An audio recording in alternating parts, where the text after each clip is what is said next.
Muy buen día. Recuerden siempre tener a la mano todos sus materiales necesarios. Vamos a ver la progresión 6. La relación del Estado mexicano con las élites y pueblos indígenas en el siglo XIX. Si bien la integración de lo que es la agricultura mexicana al capitalismo dentro del siglo XIX vino a transformar lo que era la propiedad de la tierra, la forma en que se daban las relaciones productivas, los cultivos y la forma en que se desarrollaban las tecnologías, generando desigualdad social y provocando también al mismo tiempo protestas campesinas e indígenas que llegaron a ser revolucionarias. Entonces, según John Tuntino, las revueltas rurales que se dieron entre 1750 y 1940 surgieron por, en primera instancia, deterioro rápido y grave de las condiciones que había en el campo.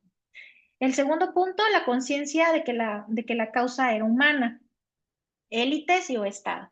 La tercera, la división y la debilidad de las élites gobernantes. Y el cuarto, que era el liderazgo capaz de organizar y vincular a los rebeldes. Entonces, todas estas insurrecciones aparecían por la conjugación de agravios y oportunidades. Entonces, el estudio del periodo se centra básicamente en los cambios de la propiedad de la tierra, las leyes de desamortización, la colonización de lo que fueron los terrenos baldíos, las compañías deslindadoras y el papel del Estado aliado a las élites frente a los pueblos indígenas. Pues toda la temática es en torno al tema de las tierras, quién las poseía, cómo se distribuían, quién las trabajaba. Aquí vamos a hablar de la desamortización de bienes y su impacto en las comunidades indígenas. Aquí vamos a hablar de la desamortización de la propiedad corporativa. Aquí vamos a ver en primera instancia la ley Lerdo que se da en 1856 que buscó desamortizar la propiedad corporativa. ¿Qué era la propiedad corporativa? Pues lo que abarcaba la iglesia, los ayuntamientos y las comunidades. ¿Y cuál era su intención? Romper ese monopolio eclesiástico sobre la tierra y sobre lo que manejaba la iglesia ya en su momento. Al mismo tiempo, reactivar la economía rural e integrar tierras y mano de obra indígena y campesina al mercado capitalista. Y también al mismo tiempo obligaba a vender terrenos improductivos o en manos muertas y prohibía que corporaciones adquirieran nuevas propiedades, salvo las destinadas a su servicio directo. Si bien, aunque pretendía dinamizar un poquito el término de la economía y empezar a generar ingresos para el Estado, terminó afectando gravemente a comunidades rurales, provocando problemas agrarios que serían antecedente de lo que fue la Revolución Mexicana. Entonces, ¿cuáles fueron las consecuencias de la ley Lerdo? Se dieron levantamientos armados y diversos conflictos que caracterizaron el campo mexicano después de su publicación. Luego hubo una profunda transformación en la situación jurídica de los pueblos y comunidades que llevó a modificaciones en las relaciones sociales y económicas de estos mismos. Vamos a ver también la desamortización de los pueblos y comunidades. Si bien la ley Lerdo inició la reforma de la propiedad de las tierras, obligando a la iglesia, ayuntamientos y comunidades indígenas a vender sus bienes para convertirlos en propiedad privada. Entonces, básicamente buscaba movilizar tierras en manos muertas y convertir a indígenas en propietarios, pero provocó despojos, provocó también muchísimos abusos y muchos conflictos. Entonces, las comunidades indígenas resistieron, pero durante el periodo del porfiriato, los no indígenas fueron los principales que se vieron beneficiados mientras los pueblos perdían de forma paulatina lo que eran sus tierras, generando pues graves problemas agrarios y disputas con los hacendados en ese sentido. Vamos a ver el deslinde de tierras durante el porfiriato y cuáles fueron sus consecuencias. Si bien en el siglo XIX los principales problemas agrarios de México se originaron por la desamortización de tierras comunales e indígenas, porque las disputas de límites y las políticas de colonización de terrenos baldíos ejecutadas por las compañías deslindadoras, o sea, los que se dedicaban a hacer este deslinde de tierras, ¿no? Entonces, aunque se buscaba realmente, pues lo que se pretendía era aprovechar tierras que no eran productivas, es decir, eran improductivas, y atraer colonos a estas políticas.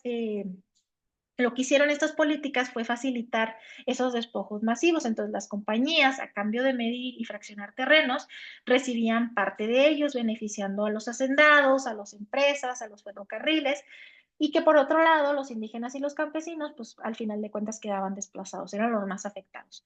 Entre la época del 83 y 1910, unas 50 compañías deslindaron 63 millones de hectáreas, quedándose con más de 21 millones de ellas. Entonces, vean nada más cuánto fue el abuso en este sentido. Entonces, las irregularidades fueron frecuentes porque había mediciones muy inexactas, adjudicaciones duplicadas y muchos abusos legales.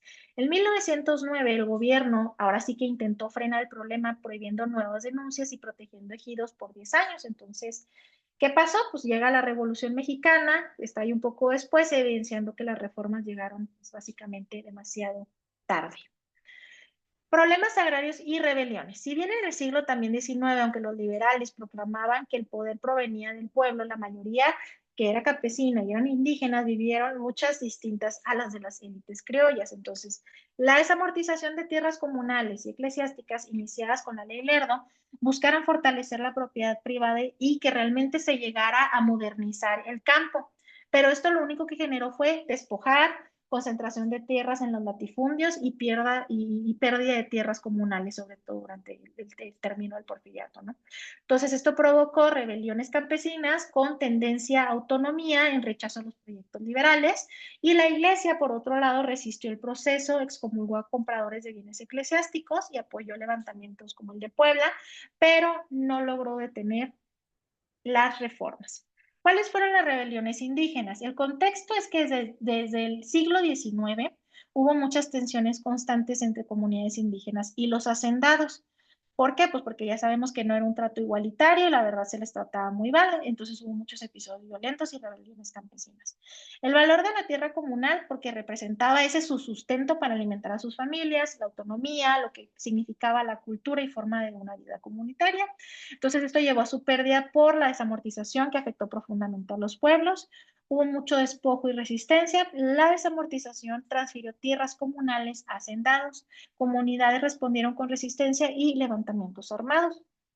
Por otro lado, se dio mucho la represión, es decir, el Estado reprimió estas rebeliones con violencia, asociando las luchas a bandolerismo, a que se adhería un anarquismo, socialismo, comunismo, aplicando castigos como deportación, leva, trabajos forzados, pena de muerte, ¿no? ¿Cuáles fueron las causas de esta lucha? Pues defensa de la tierra, defender el agua, defender la autonomía municipal, el respeto, que se tuviera un respeto a esas tradiciones que estos pueblos originarios ya tenían, motivos religiosos, disputas políticas y electorales, y pues también el término de los impuestos, cuánto se cobraba por impuestos. Entonces tuvo un alcance territorial, hubo rebeliones en múltiples regiones como la Huasteca, Náyar, Sierra de Puebla, Mixteca, Guerrero, Chalco, Istmo, el Alto de Chiapas, Tabasco, Yucatán, Guanajuato, Estado de México, Querétaro, Michoacán, Jalisco, San Luis Potosí, Sierra Gorda, por mencionarles algunos, donde tuvo este alcance territorial y hubo varias rebeliones en ese sentido. ¿Cuál fue el contenido ideológico? Algunas rebeliones tuvieron carácter agrarista y hasta anticapitalista con eh, proclamas comunitarias y anarquistas. ¿Y cuál fue la percepción del Estado y las élites? Pues consideraron las rebeliones indígenas, realmente lo consideraron como una amenaza a la propiedad privada y, entre comillas, a la civilización. Entonces lo indígena se veía como un obstáculo para la unidad nacional y el proyecto de Estado-nación. Por eso lo veían como una amenaza. En el tema de latifundios y servidumbre agraria, el sector dominante durante el porfiriato, pues fue el grupo social más importante, fue el de los latifundistas.